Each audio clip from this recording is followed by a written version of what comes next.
Hi everyone, let's make Bhutanese national food yamadachi.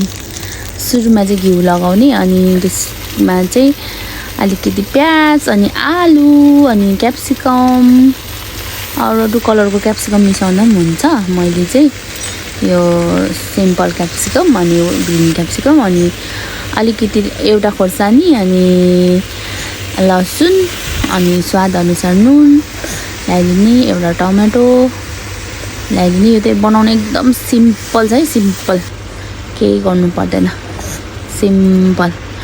अनि मैले चाहिँ टिमुरको छोप लगाइदिएँ अलिकति, त्यसलाई अलिकति चलाइदिने अनि पानी लगाएर छोपिदिने, 5 मिनटसम्म छोपिदिने। अनि त्यसपछि अलिकति मजाले चलाइदिने अनि अलिकति यसो हेर्दा सेतै हुन्छ, सेतो चाहिँ, तर पनि यसो कलरै यस्तो। अनि मसँग मोजरेला चिज थियो, त्यसमाथि मोजरेला चिज लगाएर अनि 3टा जति स्लाइस चिज पनि लगाइदिएँ। खासमा चाहिँ यसमा छुर्पी लगाउने रहेछ, हामीसँग छुर्पी छैन, त्यो र छुर्पी हुन्छ नि, हो त्यस्तो छैन।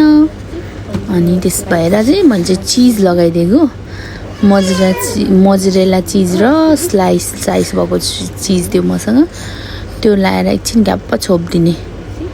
यो चाहिँ धेरै टाइम पनि लाग्दैन, 5-10 मिनटमा यो चाहिँ रेडी हुन्छ। यसलाई लो फ्लेम गरेर छोडिदिँदा नि हुन्छ। मैले चाहिँ यो चाहिँ यो इन्फ्रारेड चुलो हो, अनि त्यसपछि चाहिँ अलिक हिट भइरहेको छ र यसमा चाहिँ त्यत्तिकै कभर गरिदिएँ अफ गरेर।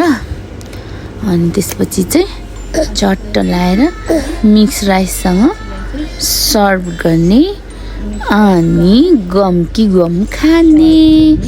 यस्तो मिठो भएदेखि मलाई यो हेर्दा पनि भोइस ओभर गर्दा पनि खाउँ लागेको। यसको कलर सेतो भयो भने खानेकुरा खाँदा चाहिँ यस्तो स्वाद आउने कि टक्क।